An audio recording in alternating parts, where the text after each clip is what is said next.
Court will come to order. It is Monday, July the 31st, 2023, 2 o'clock in the afternoon, and the Kerr County Court is now in session in the regular Commissioners Court meeting. If you would, please stand for the prayer and the pledge which I will read. Pray with me. Good and gracious God, thanks for all of our many blessings and our opportunity to serve your people. We pray for wisdom and discernment as we struggle with the challenges of Kerr County. May we serve with compassion and mercy.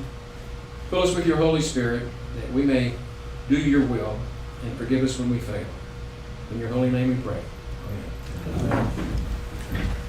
Pledge allegiance to the flag of the United States of America and to the republic for which it stands, one nation, under God, indivisible, with liberty and justice for all.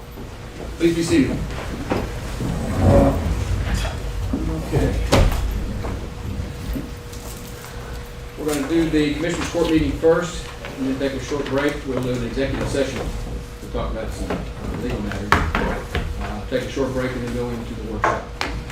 So, on the consideration agenda, the first item is 1.1. Consider, discuss, and take appropriate action to approve the proposed salary increases for elected county and precinct officials for Kerr County fiscal year 23-24, and authorize the county clerk to publish them on August 16, 2023. Michelle.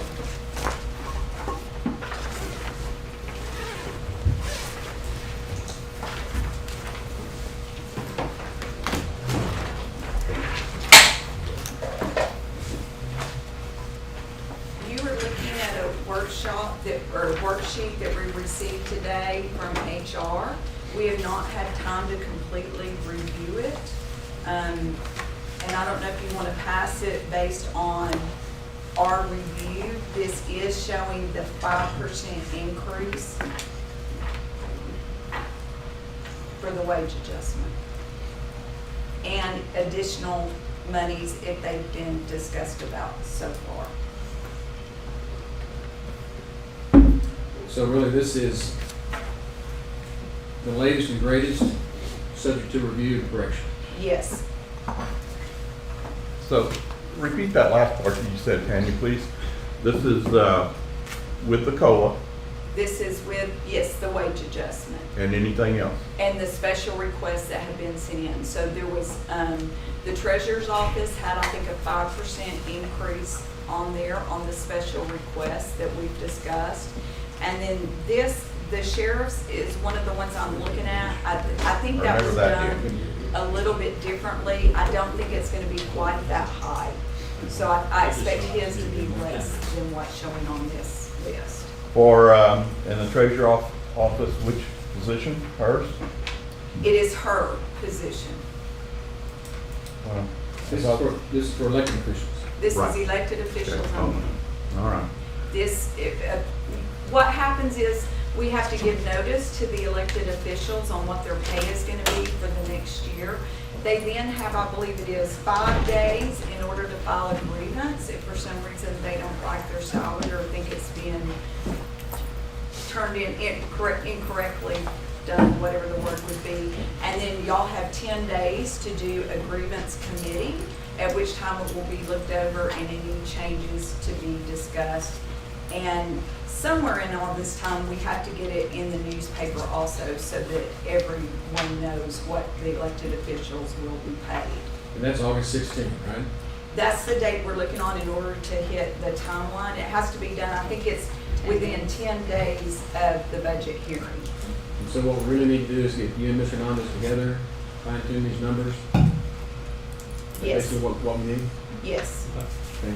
So we can approve that subject to your recommendations on the revisions? You can. I mean, if you want to have another meeting between now and approve it once we've looked at it, I think when Jody and I looked at it, it would probably be the 7th of August. Might be the best date. And I'm not sure because when we talked about August 16th as publishing in the newspaper, it took into account the 5 days, the 10 days for a grievance committee. That I think is the last day we can, because I want to say it's got to be 10 days before August 28th that it goes into the newspaper. Well, here's my question. This is the proposed schedule. And anybody that wants to file a grievance is gonna be operating off of this document right here. Is that correct?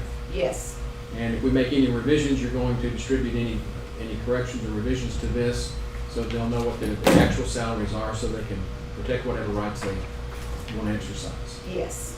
We have to afford them adequate time to be able to review that and compare, make sure it's all okay. Yes. So do we go ahead and begin the process to say, this is preliminarily approved by the court so that they know where we're starting, you know where you're beginning, and we can keep the motion going, we keep the process going so that by the time we get to August 7th, we're ready to finalize things. It'd be August the 14th, we're ready to 14th? finalize. And then we publish it in the paper on the 16th. Sir. So do we do anything today is the question. We need your tentative approval, I think is what's on the agenda. Yeah. Okay. Well, I'll move that we tentatively approve the proposed salary schedule for elected officials as presented, subject to revision. Second. Have a motion and a second. Any discussion? Yeah.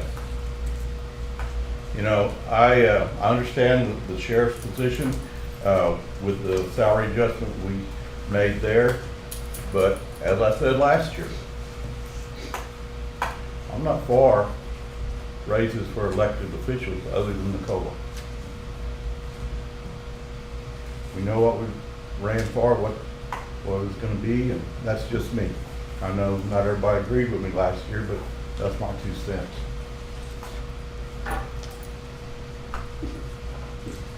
Any comments?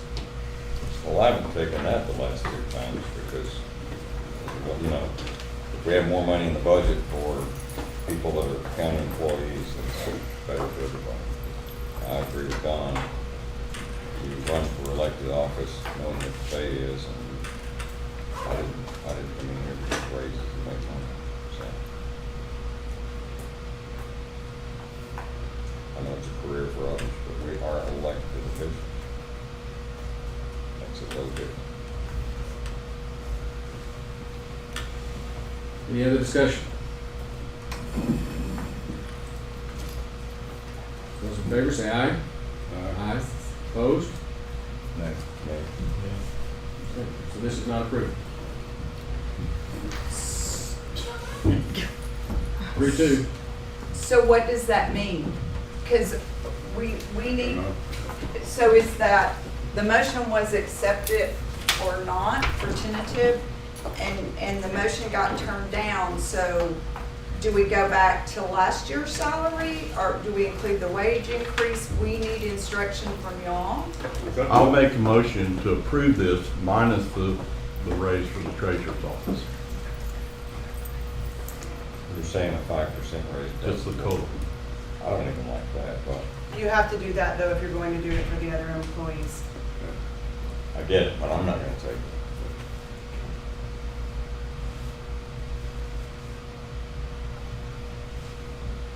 To be honest, I don't follow the conversation about the treasurer. I don't know.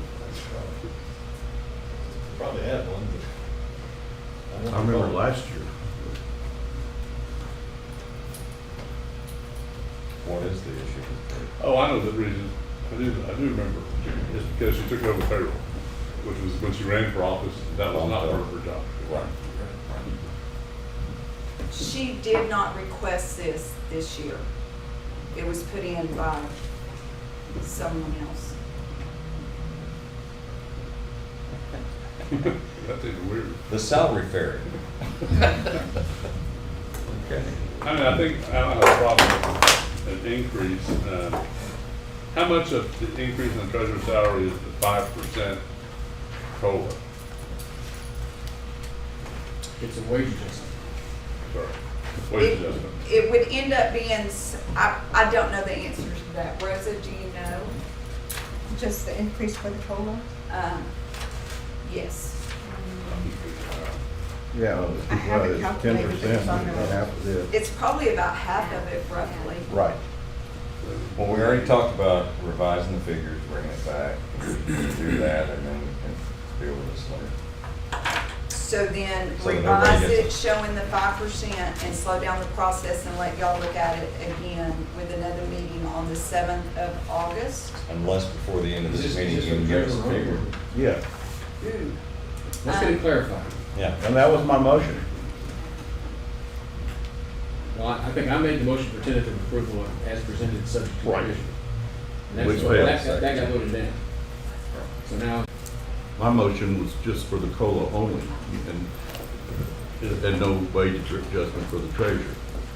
Although we had to do it with the sheriff because of that salary adjustment up there, but My go ahead. calculations, he has added the COLA to return salary to be 77,489. So about 4,000 of it is an increase Because of new. in additional responsibilities. And the county attorney's saying we have to give everybody a 5% Right. raise, including electeds, in order to give employees a 5%. Yes. yes, That's the law. If you're going to give it to all of the employees, you cannot exclude the elected officials. you can't discriminate through the class.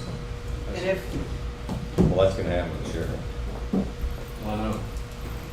So, Well, the where do you sheriff, stand on we that? passed the court order last meeting on it for the sheriff. That was dealt with. on That, last that meeting. departs from this rule that the county attorney's talking about. No, that's No. if you give an across the board adjustment, They're getting a COLA plus, that's the difference. they're getting a COLA plus, but that is, How is that not discriminatory?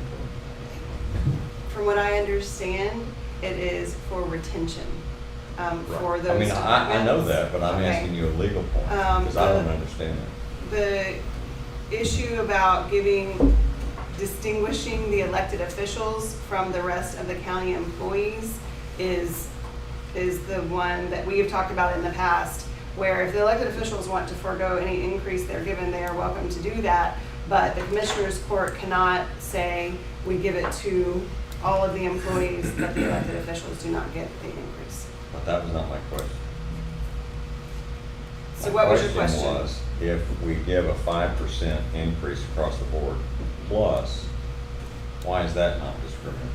And that's a legal question, I don't understand the answer to. I think I don't think that I've had to answer that before, but I don't see any problem with giving a plus for retention for departments who are not even competitive as they sit now, I like understand CDL that. holders and law enforcement. But I'm trying to Oh, wrap the my sheriff's mind. policy? I mean, yeah, Oh, I'm policy. sorry, I'm sorry, I wasn't even thinking about the right thing then. The sheriff's $5,000 more than the next person below him? No, Okay, then I don't even know what you're the asking. additional pay for sheriff's department employees above the COLA. that was a step grade adjustment. That's just like adjusting, that is not a market adjustment. Compression. It was not a market adjustment, Right. that's what I'm saying. Right, it was not a market adjustment or sometimes referred to as COLA, but we don't like, it's not supposed to refer to as COLA anymore, because it really isn't. Well, I think it's important for taxpayers to understand why we're saying that everybody has to get one, and then the sheriff's department gets more, which I've not said I'm opposed to. But everybody should understand what it is we're talking about, so that it's clear. I think we already crossed that bridge, I thought, for recruitment and retention, where we'd be competitive in the market. I understand. I agree. And it's the same thing with road and bridge. I mean, everybody else is stealing all our players, and we don't have anybody, you know? I get why we're doing it, Mhm. and I'm not opposed to it. But if we're told that we have to give all the electeds a pay raise in order to give the employees a pay raise, and that's for equity's sake, and now we're told that we have to give every employee, which includes sheriff's department, plus, then I'm just wondering why that's not discriminatory too. It's just for the sheriff, it's not only we're designating certain positions and we're increasing. I understand what's happening and why. I'm asking a But it's question not about the going- legality of it, why that's not considered discriminatory as well. It's not We got two possible. lawyers in the room, neither one of them's answering. I can tell you, I don't think that there's any prohibition from giving the sheriff's department or the sheriff more than you give another elected official. But there is a legal prohibition against giving all of the employees an increase and not including your elected officials or directors. So the answer is really that one is prohibited, the other is not. Is that the answer? I think that's part of the answer. If you would like for me to look to see if it's otherwise been answered, I'm Let me wait. glad to do that. Allow me to wait. I haven't been asked a question. But I sat in the blue seats for 2 years, and this is my 5th year up here. And I recall that there's an Attorney General opinion that says that if we're going to give wage colas or wage adjustment, whatever we'll call it, to employees, it has to include the elected officials. That was the problem. They weren't including elected officials. They went to the Attorney General, and the Attorney General said you can't do it that way. So that's why everybody in mass is included in any wage adjustment or COLA determination. We go through this every year. Yeah, same thing. Some years they did, some years they don't. Now, the road and bridge and sheriff, those are extenuating circumstances due to current market conditions. That's something retention. completely different. Right. As a retention, recruiting retention policy. Okay. But back to this, we're going to tentatively approve this for everybody except the treasurer, put the treasurer in at a 5% wage adjustment. Is that the motion? Oh, yes, Cool. Well, wage adjustment. okay, whatever. But I never got a second. Second. I'm asking for a second. Discussion. So, what I understand the motion, so we're going to do our last year's salary and add 5%. Yeah. Those are, that's what the number is. Okay. Okay, so we've got a motion and a second. Any other discussion? Those in favor say aye. Aye. Opposed? Motion carries. Okay. Item 1.2 on our consideration agenda. Consider, discuss, and take appropriate action to approve the base salaries for elected officials for fiscal year 23-24. Mr. Hernandez.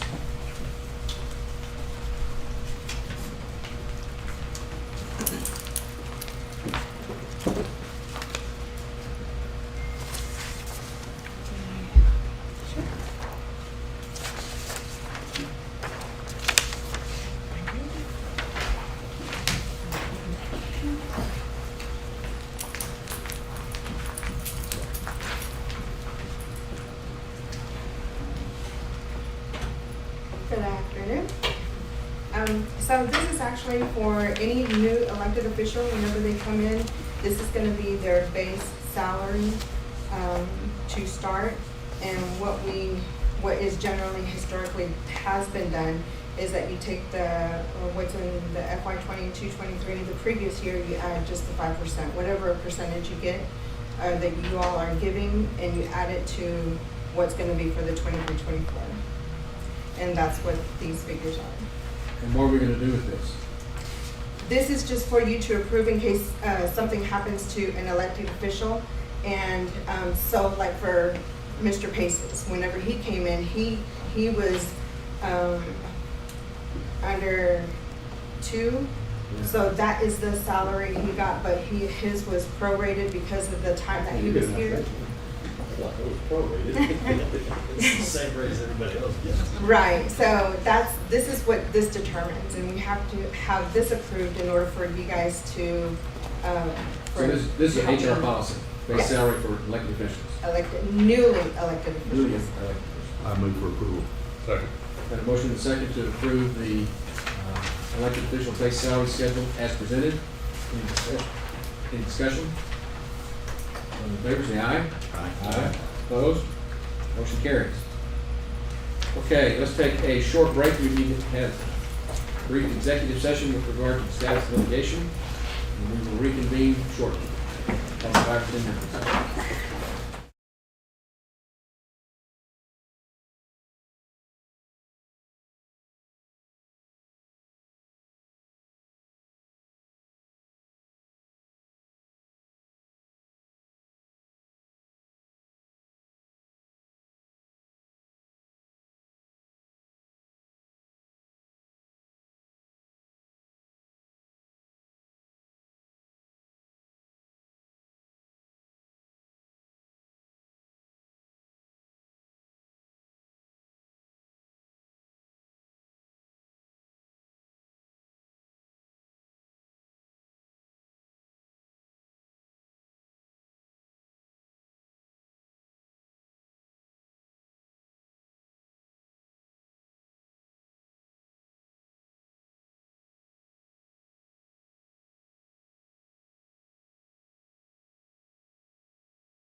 Court come back to order. It's 2:43.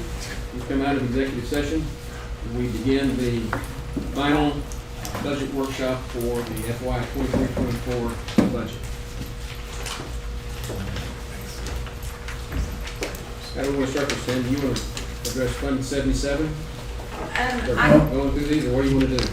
Either way, we can start with the new Commissioners Court as we've revised it based on the workshops we've already had. Okay. Are we out of regular session? Yes. Okay. Yeah. We're workshopping.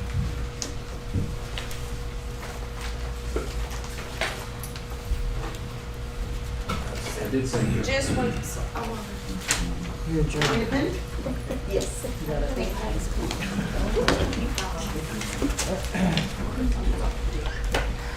Okay, if you'll turn to the summary that you have before you, the numbers look better. Better than what? I'm sorry. Bad joke, better they than what? were. So you'll see at the bottom of the schedule, the fund balance, the percent of expenditures in fund balance is 19.61. And looking at this, now, let me read off to you what all has been done. And so here's when you can say, no, that's not what we meant, or whatever. But basically, since that time, the IT projects were moved to debt, and we'll discuss what that looks like in just a little bit. Payroll contingency was increased by $250,000 due to the effect of starting positions at step 1 instead of step 3. This is based on the current open positions and new hires, I believe, positions coming in. I never said that, transpose, starting at step 2 means. Oh, starting at step 3 instead of step 1. Thank y'all. The PDO office transfer has been increased by $110,000. That's our contribution toward the grant this year, the grant match. That goes to Medina County. The emergency responder incentives, and again, we'll talk about these in just a little bit. We've got ARPA. We've got basically $1,025,000 going into the ARPA grant, and $500,000 to be paid from Senate Bill 22. In this, we've also, this was just a division. We separated holiday pay and overtime pay, but then we also added an extra $75,000 for overtime pay because of the eclipse. For fire protection, each volunteer fire department was increased by 10%. The boat that was requested was moved to the debt. Road and bridge, the CDL incentives were moved to the ARPA grant. Eagle Ridge Road, that project of 130 was added to the budget. We moved the capital outlay request for the entire 11 items to debt. We added an additional $30,000 of overtime for the eclipse. Flood control, we took out the $1 million that we said we would try to do it if we received a grant, so we took out that expense.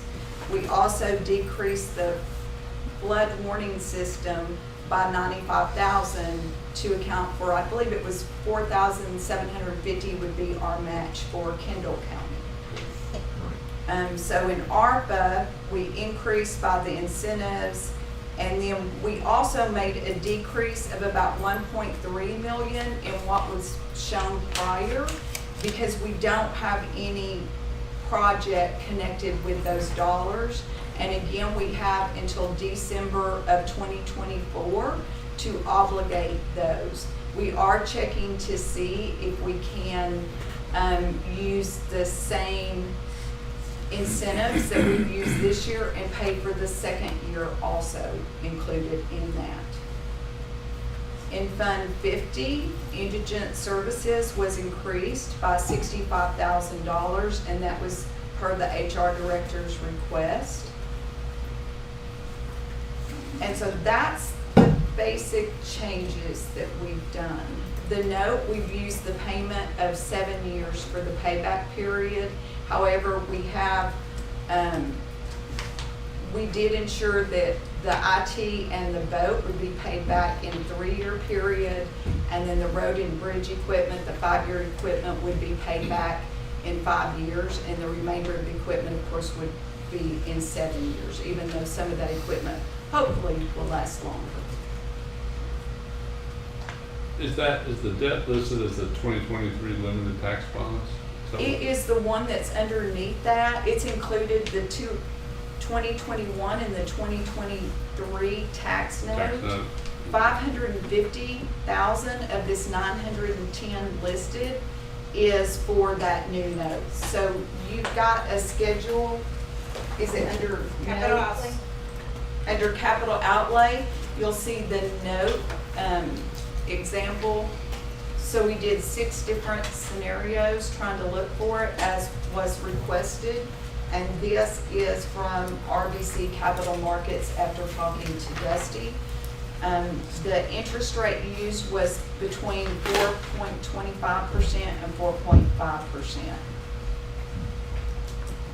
And he did say that it would be, the cost of issuance is about $65,000, and adding another year of road and bridge equipment, we would be paying more interest than we would the cost of issuing like next year for the same road and bridge equipment if we had to.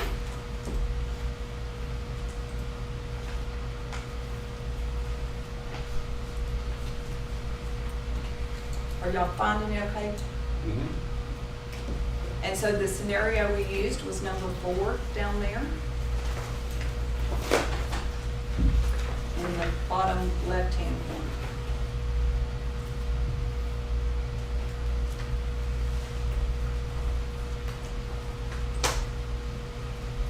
On your capital outlay request that was initially given to y'all, we've updated that also, and it shows whether we're gonna purchase it, lease it, or use debt.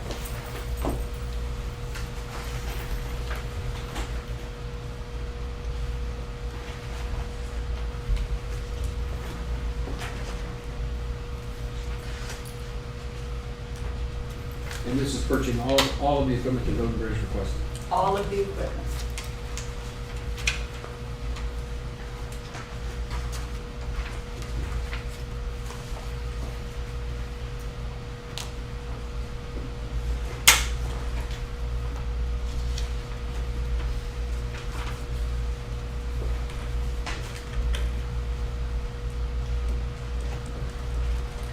You can see this individually if you want to look.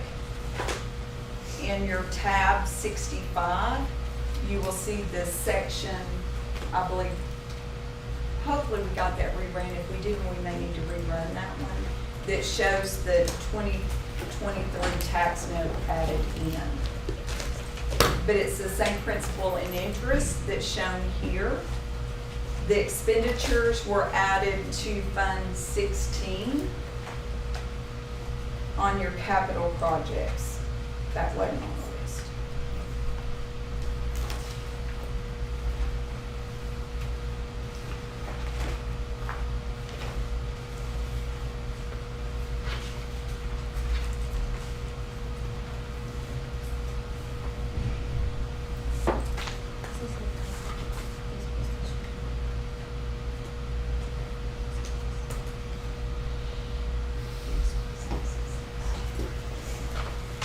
And, or Sheriff, you mentioned to me last week that one of your car reader system, one of your systems broke. Actually, me and, Bruce had a meeting this morning. I was gonna email you that. I have 3 bids. I didn't realize we didn't come to an answer on the other thing. We have 3 different bids. What I have right now is I have a, Will you explain, I don't know, did the whole court know what failed? No. okay. What happened? So what we have, is part of the annex security, and I understand this was all in the bond election, which it didn't happen, but now I have to deal with it. So part of the annex security is not working. Part of the security here is not working. It needs to be replaced. Now, as of last week, Friday, now those 2 are with Guardian. Okay.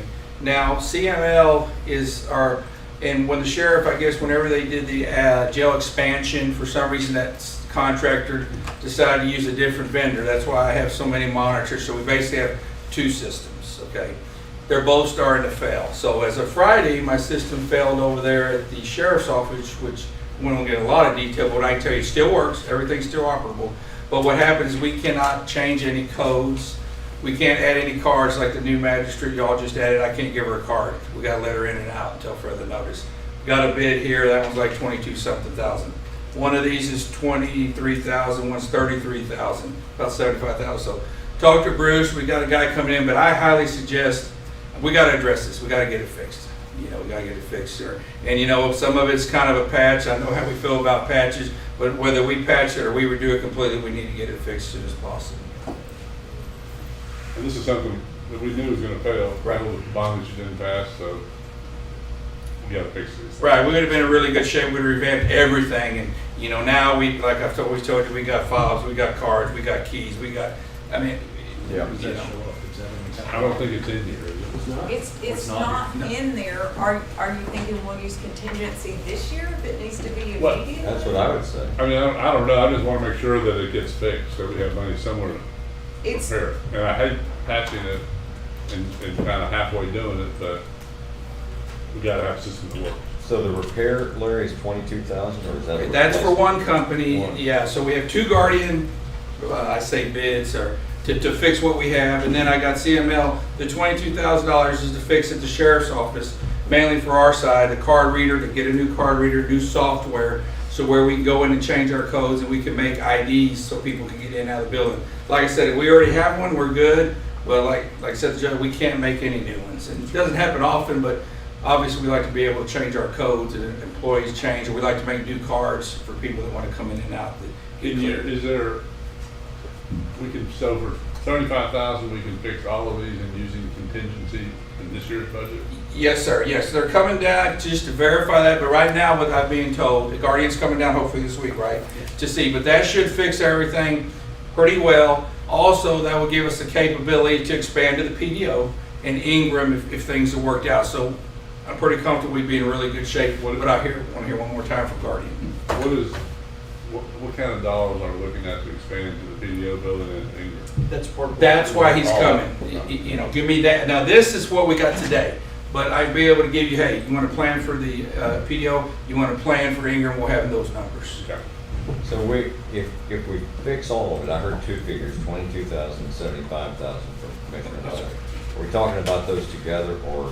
The three different ones, let's say the one I call for KCSO Annex, let me look at that one there. KCO Annex, now this is fixed, what we have today is 22,845. That's a fixed job? Yes, the KCO, the Annex over there where probation everybody's at. Is that gonna continue to be supported, Bruce? Because that's the real issue. Are we buying something? That is that's not the gonna issue. support? That is the issue. Okay, This is so- a patch to fix it So do all. we need to spend $22,000 like immediately so we can spend 75,000 tomorrow? Is that what you're telling us? I will get further clarification when the vendor comes through this week. It'd be better to spend it all at once. wouldn't I it? agree. And what is the time? I mean, because you can order it, that doesn't mean you get it today. So what are we really looking at? Yeah. We'll have to find all that out. That was not a yes answer. I'm asking a question. I don't know the answer. So, yeah, so what I can tell you, that $22,000 for the Annex is great, but to make that happen, we gotta put the brains here, which is 33,667. So this has to be fixed here to be able to fix this one, Guardian. Now you're up to about 120, what is No, that? no, No. No, these are the three figures, the one, Okay. you should have that too. And then the 22,000, I'm saying all three together, I'm Okay. saying it's about 6. And then this other one is kind of standalone company. Unfortunately, it'd be nice if they're all three the same. But this is a standalone company and it's 22,000, so we have Fixed. problems in each. How much more would it cost to get the same company on that? That's single that's why he's That's what coming the this things we're week. doing. And I'm planning to have a plan for you for the 14th. Okay. Okay. I don't know if that helps as far as our funds or which plan I'm doing. And Tanya, we probably can find the money in this year's budget for all that? I'll have to look, but I'll know by the 14th or as soon as I get the dollar amount. Good. Can we know by then also if when it can be installed, or? Yeah, I'm sure Guardian would tell them, I mean, we're one of their biggest customers, we can kind of tell them what we want to fix. You know, it's just about when they get the parts, which I think they're available. So until then, Bruce, can we stay afloat? Yes, sir. Okay. Everything's still operating, it's just no adding to it. Okay. Sorry to Thank you. bring that up. But No, it's, well, we've got a cross.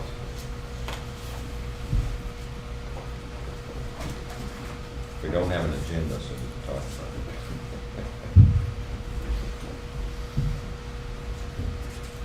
it. Any questions on the debt? Any changes? Any thoughts?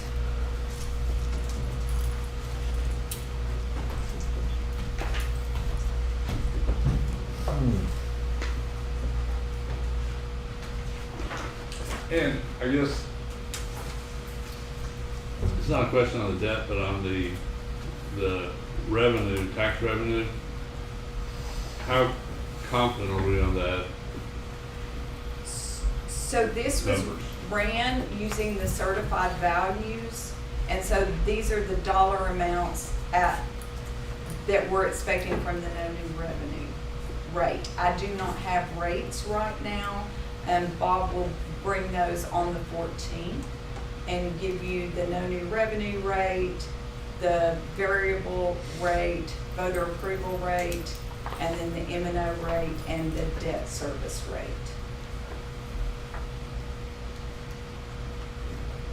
And lateral roads also is in there.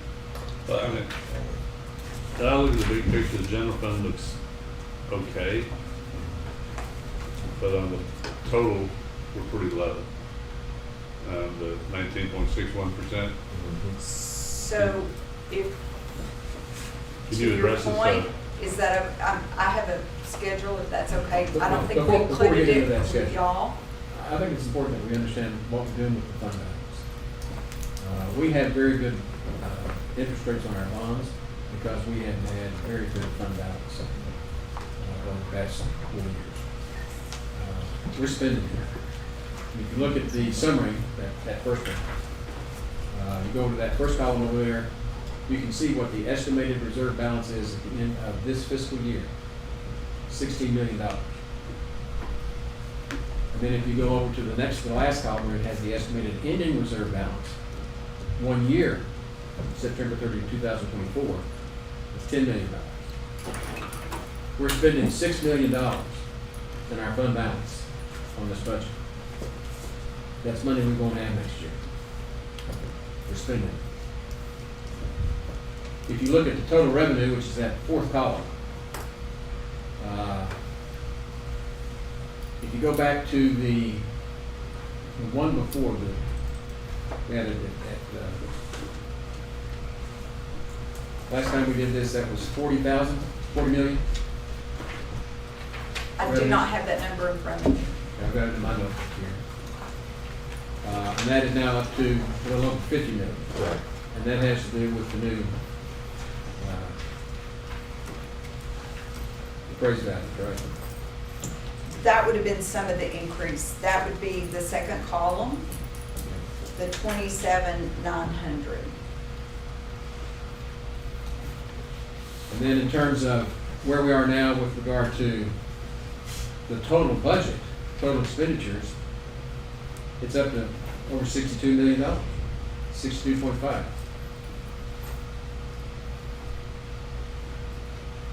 And of that, most of that has to do with the funds that we have that we have to budget for the Animal Control Center, and then also the ARPA funds, the Unspent Communication System, and what we're doing on these recruiting and retaining incentives out of the ARPA funds. And I think even the incentive program for road and bridge is coming out of our ARPA funds now, is that right? And so that's almost 12 million right there.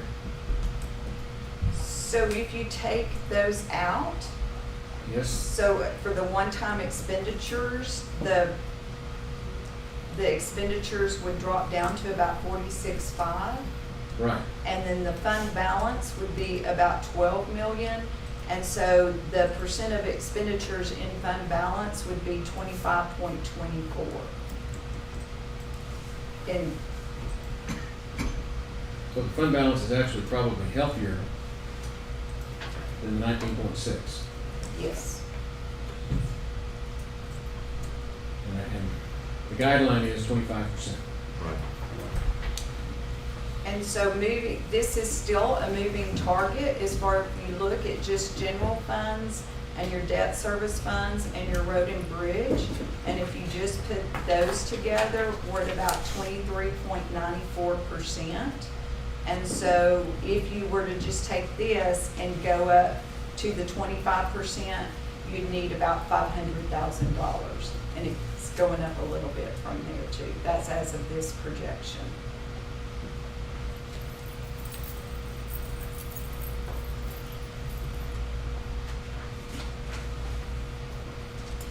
But right now, it's all based on no new revenue. correct? Well, Yeah. the last workshop, it was based on no new tax revenues. That was the rate. That's the 40 million I was talking about. The 50 million in this one includes some new revenues or new value on the tax revenues. That much difference? Well, I haven't seen all of it, but that's what this number is. The estimated revenues are at 50 million. And what we're trying to point out, what I'm trying to point out is that I see what you're saying. the 12 billion deficit that you see here, and that's gonna be there in the fourth column from the right, 11.766 million. Yeah. That represents pretty much the capital projects and the ARPA funds that we're working on. So we're closer to, I guess, a constructive balanced budget. But, well, I mean, the animal control facility is a one-time deal. Right. The salaries in ARPA, we may be able to bleed over for one more year, 2024. However, at some point, That's right. Right. we're gonna have to make, that's gonna hit the general fund. Right. Yes. And the families. Kind of kicking the can down the road there. And that's why, I mean, I haven't seen the rates, but I think we need to consider a very slight increase in taxes to adjust, To ramp up. so we don't, and I won't be here in 2 years, but, so y'all don't have to have a real problem. Be In charged, theory, the right. tax rate should go up a little bit just to cover the animal control shelter. Well, it will. That's what the Right. voters voted Now, on. that will get, that will. That's a good. Right, that's a The good. debt service on that is probably gonna be about a 1 cent tax increase. Anyway, it's just, we'll figure that out when we see the final numbers, but it's just something. I mean, we're not talking about tax rates yet, but I can, what I've seen, we're looking at probably 2 or maybe a little more cents per tax. Right now. And in 2 years, probably more. But So Do that again. to build the reserve a little bit so that we can ease into 2 years down the road. 2 and 3 cents probably this year, and probably 2 to 3 cents next year. Well, So the new debt on this is about 1 million, is what you would be looking at, with the new debt that we're talking about to pay for the road and bridge equipment this next year in IT and the Yeah. boat. Let me walk through that. I did this with y'all about this. We looked at what is the cost of these incentives? And yeah, are you gonna get a handout on this or? I believe it's in your special request, is that right, Wilbur? This year? Salary increase requests, Yes. and your salary increase or pay increase tab, You're a tab for that. yes. Yeah. Special Oh. request. Special salary increase. Yeah, That's okay. That's okay. Third one. Yeah, okay. No, No, that's not it. it's the old one. I don't know what's in there. No. That's the old one? Yeah. Or is that what you- Well- Special salary increase. Special. The sheet in mine. Okay, second page. It should look like this. Did, you handed that out to us. didn't you? No, it's just this right isn't updated. If it got handed up, it should be stapled or hole punched in here. Does it look like this? It's this one. Okay, there it is. I didn't hear him say that. This one, this one. Is that it? Okay, It's the third page. page. Yeah, third page. This one? This Yes. doesn't look like that one either. Third page. It doesn't. The Third third page. page. Judge and Commissioner Harris should be There under you go. salary increase request. Third page. Sorry. Emergency That's Thought we right. tried to put 'em Not on your the job What to we're all relate. about. That. That's not first page, so. Okay, good.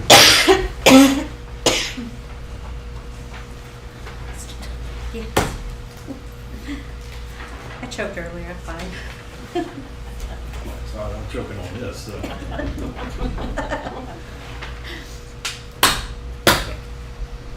Well, that's not in mine, but I have it. And just to walk you through it, if you look in that, the first column says emergency responders. That gives us the estimated incentive cost, the 25 estimated payroll cost, the total estimated cost for the emergency responders is $1.524 million. And then if you look down below that, just keep following it down, you'll see the same number at the bottom of that the next box.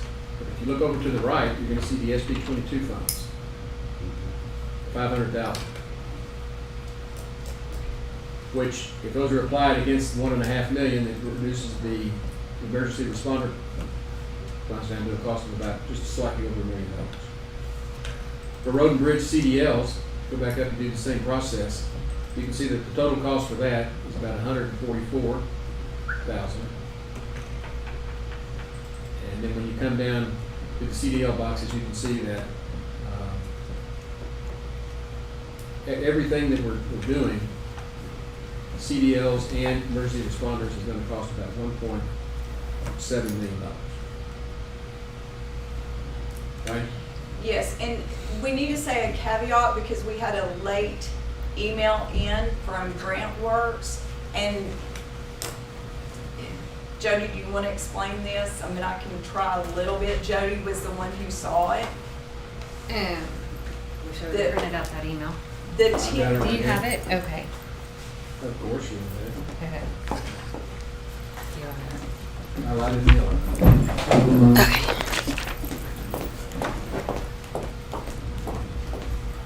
So with GrantWorks, what they said as far as those ARPA funds being used towards stipends or the sheriff's department increase, they said you could provide them to workers as retention incentives, as long as they're reasonable increases. So they go on to say, the Treasury presumes that retention incentives that are less than 25% of the rate of base salary for an individual employee is considered reasonable. However, for a group of employees, it's 10% for a group or category of employees are reasonably proportional to the need to retain employees. So I know we're talking about a 20%, I just point out that only 10% of that 20% can come from ARPA funds. that's what we're asking for clarification for from GrantWorks. So some of this may be moving back to general. Well, let me say it again so that everybody understands what we're talking about. The latest word we have from GrantWorks on how we can use our ARPA funds. And there's very limited use of ARPA funds, we have, we all know. But for these retention and incentives, they're approved. And for an individual, it can be up to 25%, but for a group, such as first responders, CDLs, the ARPA funds can only be used up to 10% of what is presumed reasonable. And so that means to fund the program, we can fund 10 of the 20% with ARPA funds, and the other 10 have to come out of fund balance.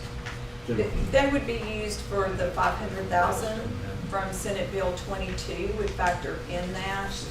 Also, my understanding is we are working to make the raises fit within our current grade and step.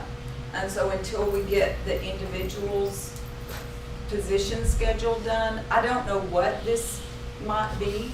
It might not be a full 10%. And We just need time to check that out. Again, we found this out today.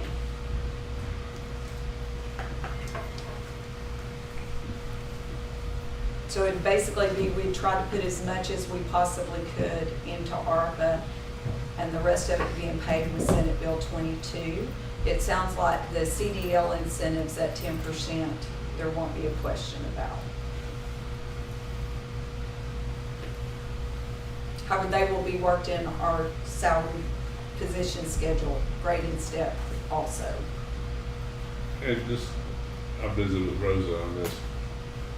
We say it's gonna be a 20% increase, it's probably gonna be 18 to 19% because it's kind of, it's compounded, it comes in and into effect, and you're moving up, we have to go 2.5% of the time, and so it's not gonna be a exact 20%. It'll be, and the same will happen with the rate. It'll be as close as we can get within our secondary system. Half step at a time. Half step, but yeah, I'm sure that half steps.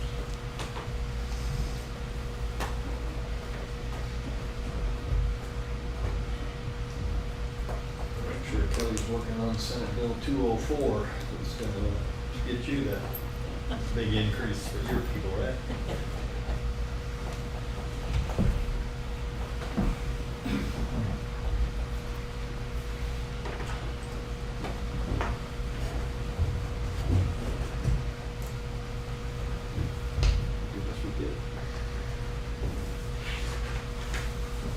We'll talk about Fund 77, Yes. Nelson. 77, we've gone back and analyzed where we think fund balance will probably be at the end of this year, and we just made some revisions to that schedule. And so basically it just dropped the expenditures down to about $17,830 instead of $25,000. The majority of that is going to hit the sheriff's office. He had initially requested $23,000. This fund has everyone who receives LEOC money in it. And so there was some confusion over the fund balance and who it belonged to.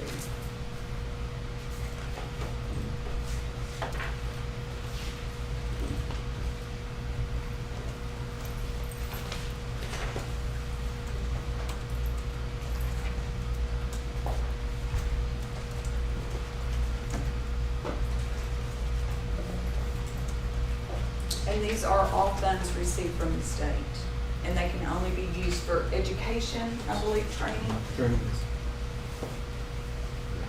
So that's probably a more housekeeping time.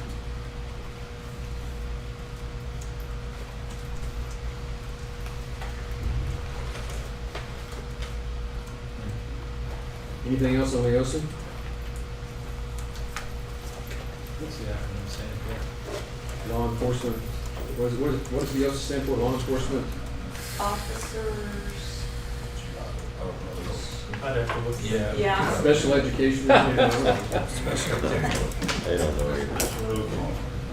Well, I'm pretty sure the LE is law enforcement and the E is education.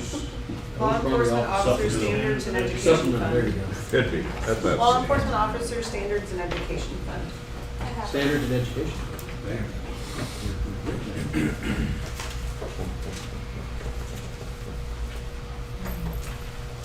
Fund 32, Fund 32, this is a fun one. We're gonna close out this fund at the end of this year. This was the East Kerr County Wastewater Treatment Program. And so all of the money from the TDA grants has been spent. So we zeroed it all out. It was kind of fun. Amen. and Fund 37, Fund 37 is kind of the same way. We've gone in and revised the working grants down to what the current expected income is. If you're looking on the revenue page, I believe it's the first page in Fund 37. Do I need to give y'all a minute to get there?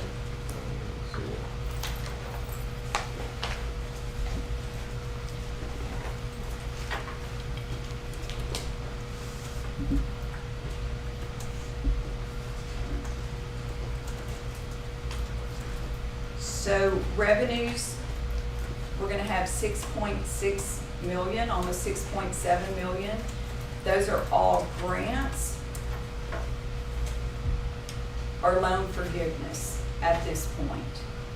We do have we've had 3 loans with this program. However, 2 loans currently, other than the issuance cost, we have not spent any of those proceeds, so there's still the 4.3 million and basically the 2 million remaining of that. We do have phone calls into Dusty to see what we would need to do if we think that we're not gonna end up using those funds. We'd be paying those notes back. And so, but that can't be done at this point because I think there's some talk on, are we gonna do a different project? And we've gotta finish the first project, and so we should have the funds remaining. We're just not quite sure at this point.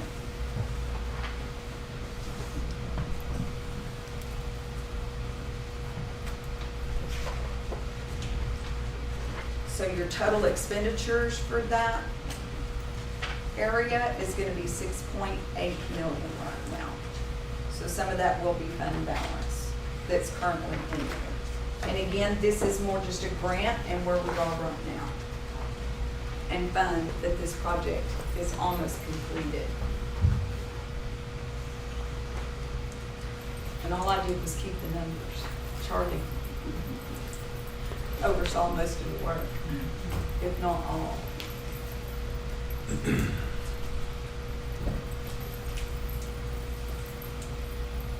Okay. General provisions?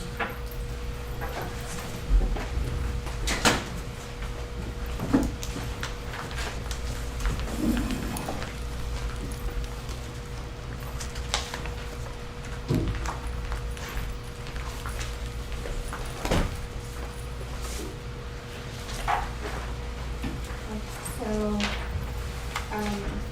there was a couple of things that I did end up changing again, or changing, because we didn't touch on those aspects of it. The first thing is gonna be on page 2, number 7. We had already discussed number 4,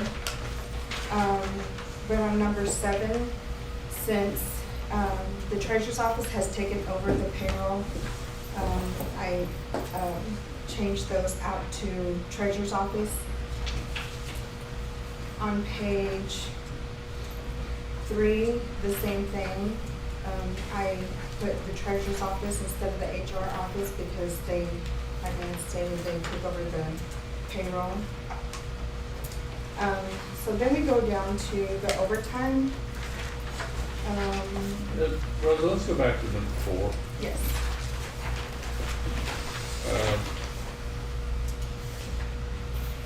This is exactly what we talked about doing, that you give the flexibility to hire someone at a step, up to a step 3 new hire.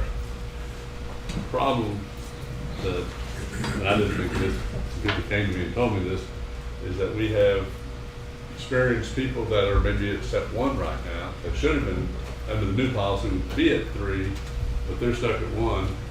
So there's it's gonna be difficult for department head elected official to go ahead and hire someone, even though they need to get them at step 3, when they have other employees that are been there for 1, 2, 3 years. That would have fit that. One. That would have fit it originally, but don't now, so all of a sudden you have an experienced employee getting paid less than an inexperienced new employee. So, I don't know how you solve that. I'm just bringing it up as a problem.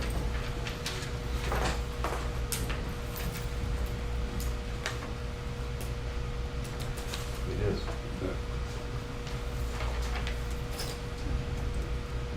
And, I mean, the option that I don't support is moving everybody up all of a sudden, unless we can't afford that.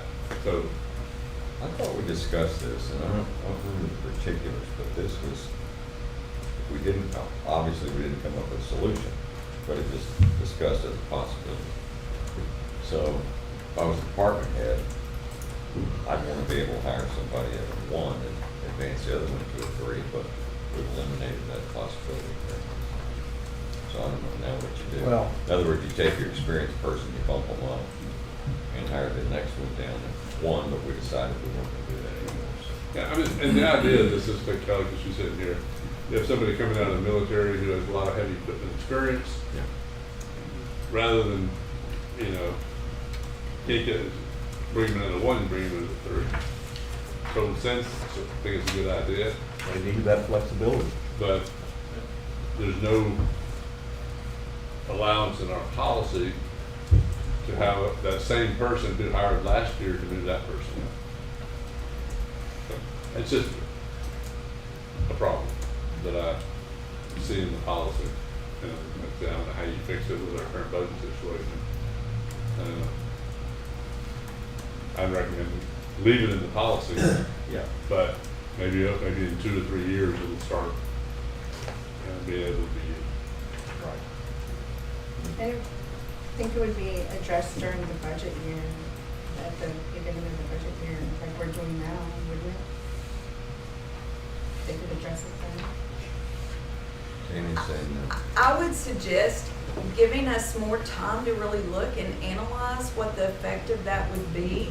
I know it was maybe 2 years ago, 3 years ago. I know the county attorney, HR director, the liaison, and myself sat and looked through a whole bunch of policies at that time, and it was more back in the month of February and March, I believe, and it just gave us time to go in and really analyze what the results of the policies would be.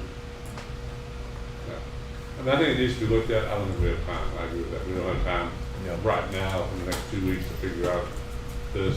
I think the policy long-term is good, and maybe we can figure out a way to transition into it next year. Well, hopefully, if they're gonna hire somebody and bring in a secretary, it's very clear that you're really paying for that experience that they have relative to anybody else who may still be at step one. Right.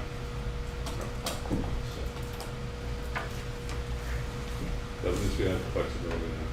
yeah. Okay.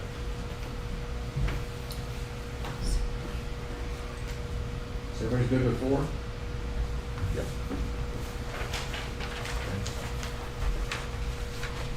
So now we're down to overtime. Yes, under overtime, I believe I corrected a grammar error on where it said law enforcement. Let's see, on number 2, I had a meeting with one of the elected officials that had the issue with the hours.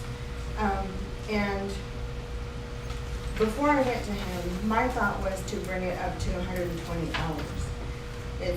That is, and it equals 3 weeks, okay, of comp time. If a person builds up comp time for 3 weeks, I feel that it's enough time for them to be able to use that up before they use it up during like any kind of FMLA issues or anything like that. So that's why I put the 120. Somebody had said 90 hours, then it was 80. It was at 60 at first, but the way I looked at it, 120 is a more reasonable number to manage. So that's why I used the 120. And like I said, when I sat down with that elected official, he said that he was able to make that work.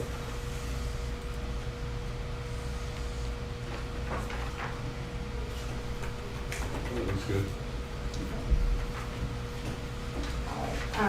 And I know that there was something else on the number 2, where it said comp time balance exceeding 120 hours, which is already calculated at the 1.5 will be paid at the employee's regular hourly rate.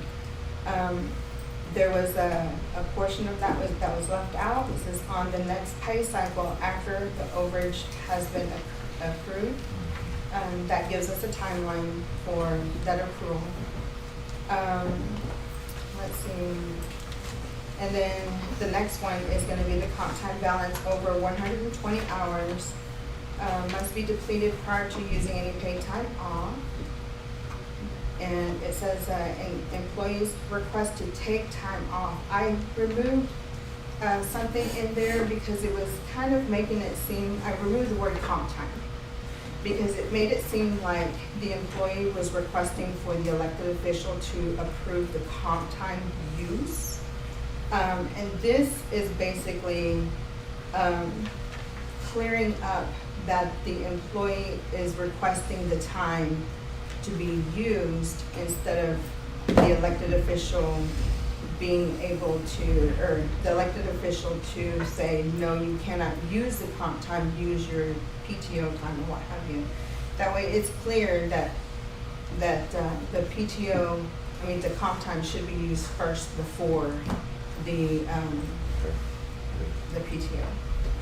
Okay, so, I think, oh, yes, and on the 25th pay period of the fiscal year, any remaining comp time balances will be paid out to zero as an end-of-year task.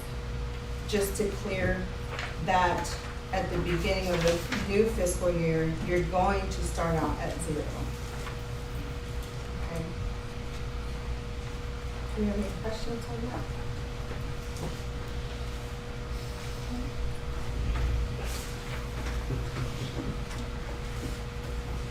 Looks like Jason wants to say something. No, I just think we should have the ability to carry over time from fiscal year to fiscal year. If you're having to pay it out to zero, sometimes that can put us in a bind if we get into something big in September.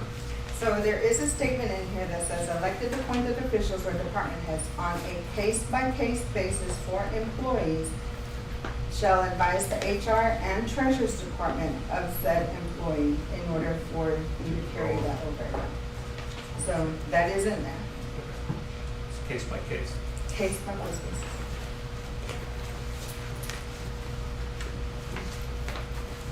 Better?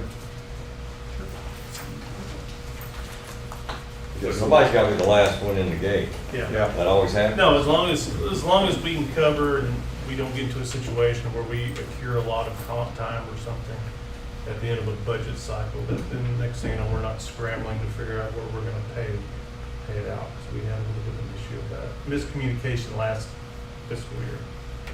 We had to pay out some comp time. And each of the elected officials and directors will get an email from the treasurer's office saying, before that payout period, and asking, do you have any employees who would like to retain?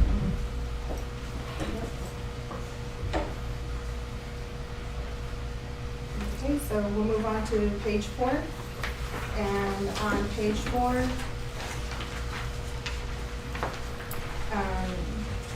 the first section of that was already approved. I'm going to address the one that says, in order to ensure correct payment, instead of having into the HR department, I put the treasurer's office.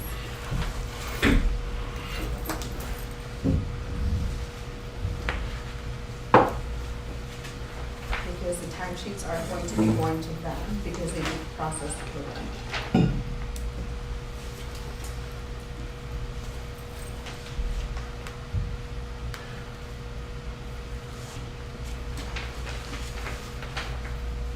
Rosa, where's the paragraph that gets into, again, I'll use Kelly's people, we're on a 4th of July, and we have a flood, and we had one some year.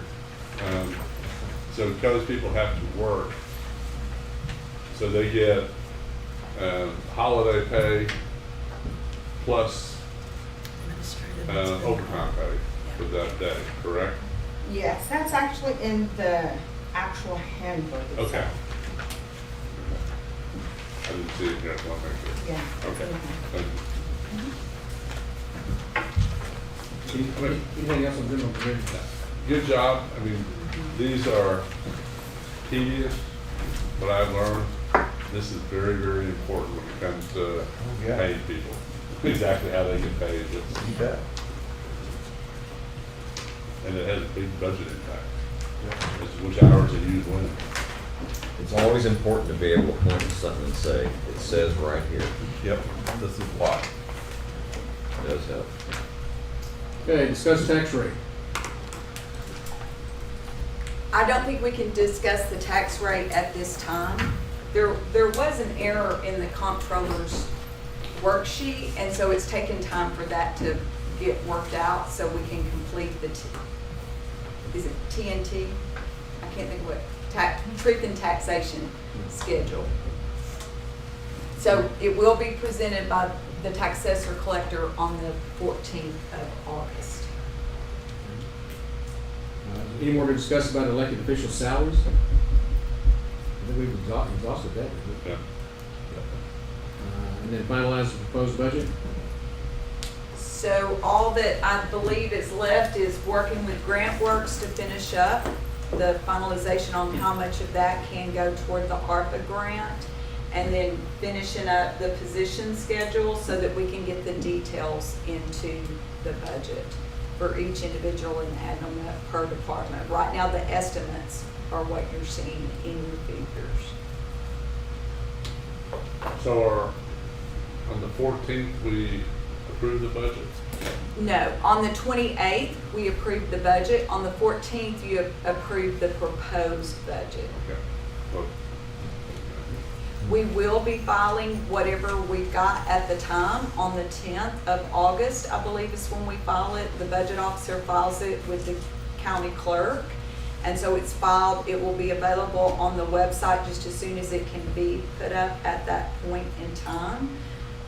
The elected official salaries, I believe, are set to go out like at least the day before that. It'll probably be, we'll try to get it out the next 2 or 3 days, or at least by the 4th, I believe it is, 3rd, somewhere around in there. I really think probably gotta be tomorrow. It to probably do the has to 5 be days and then tomorrow. the 10-day grievance to be able to publish it, well, to make any changes on the 14th and publish on Okay. the 16th. So we'll work on finishing that up tonight, early tomorrow morning, and get those to Jody so that she can send them out to all the elected officials, and that will start the clock to make that time work. And then on the 14th is the proposed budget, and you'll hear your tax rates to cover the proposed budget. You vote on the budget on the 28th, you vote on the elected official salaries on the 28th, you do that first, and then you vote on the budget, and then the tax, and you vote on the proposed tax rate at that point. I know the budget is a voice vote, and then on the 11th of September, I believe it is when the voice vote will be on the tax rate itself. Well, I think it's a record vote. Record vote. Yeah, it's working. We have to have a minimum of four members of the board present. It's a record vote for all of those. So that's where we are. Anything else?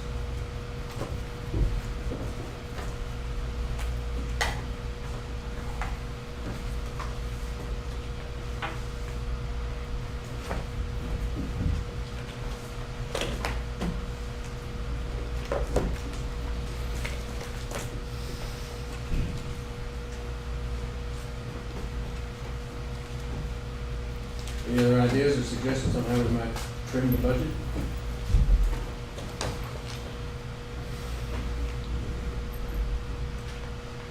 It'll be hard to do. We could move more of any kind of a wage adjustment if it's for retention into ARPA in case some of the other money has to come back out.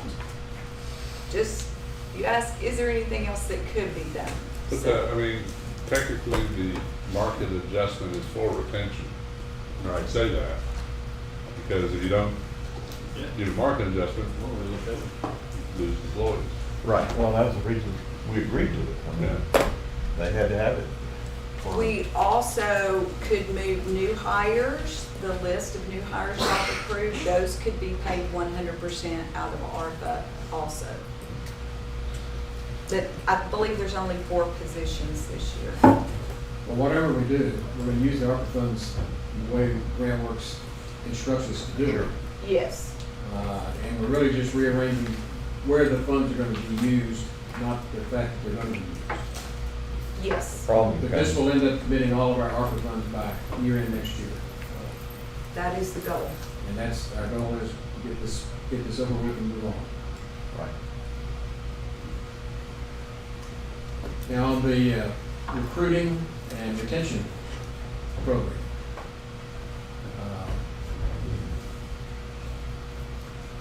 I don't understand exactly what we're doing, like you say, we're moving them to step and grade rather than the percent that was originally taught. How are we doing that? So, you would ask the complicated part. So, what's always been said, what I've always heard, is there's 2.5% between each grade that you go up, and there's a 2.5% increase for every step that goes across. In reality, that's not where we're at, and it was discovered. We've been puzzling over this for years. So when the grade and step is determined, you use the wage adjustment on step 1 on grade 14, I believe is our first grade that we use. And you do the wage adjustment on last year's, on that same grade and step. But when you go to do step 2, you're increasing the 0.5% increased amount. You're doing 1.025 on that. So what you're seeing is the cumulative effect of the wage adjustments that have been given for however long. And so in general, the theory is each one does increase by that 2.5%. But there's a creep that's going on in there. Because the same thing happens when you go from one grade up to the next grade. There's also that 2.5% that continues to compound.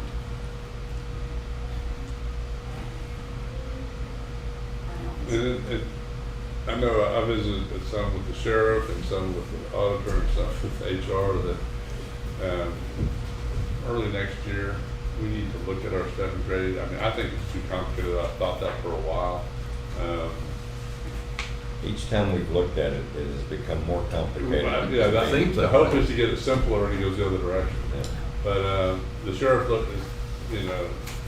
mentioned that he thinks that it may be easier or better or put law enforcement on a different schedule.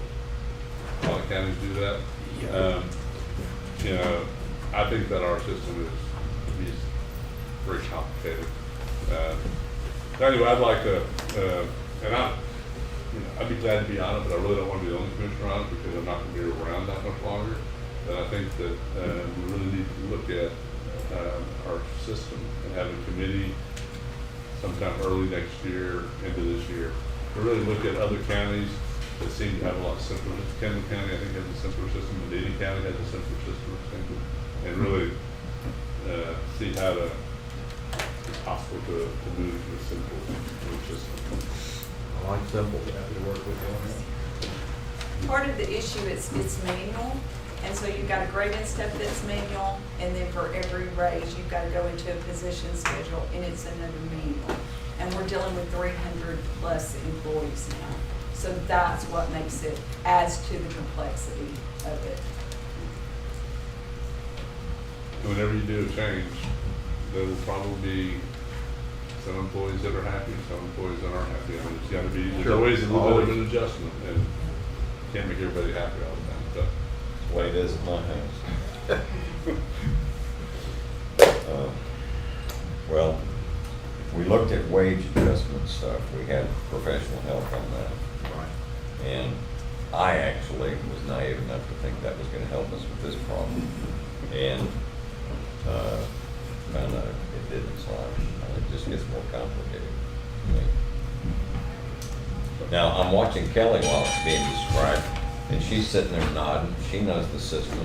Maybe I'll get you to explain it to me. Well, I will tell you, Boxing it's a match. very hard system to explain to your Yeah. employees. And probably about the time that we change it, I will finally have gotten it through to each employee because I'm getting close.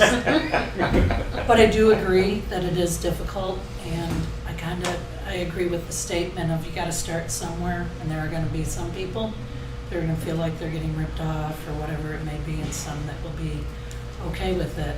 I think in the long run, having something that is easier for an employee to understand, it keeps an employee sometimes from thinking like the county is ripping them off too, because I've had that also.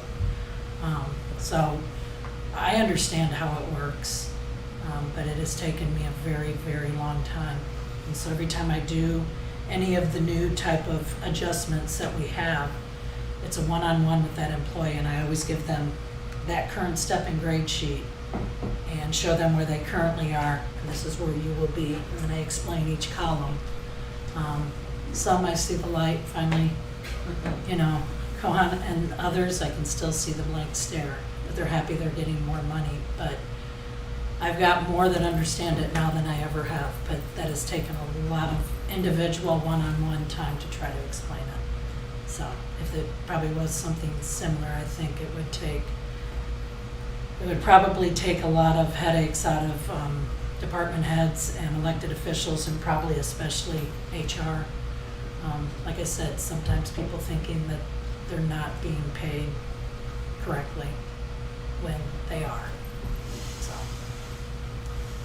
I like simple, but I have no problem with the step and grade, but I like simple, especially when you have a large department.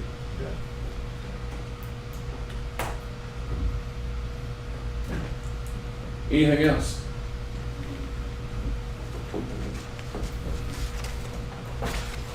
No? Okay. We are adjourned.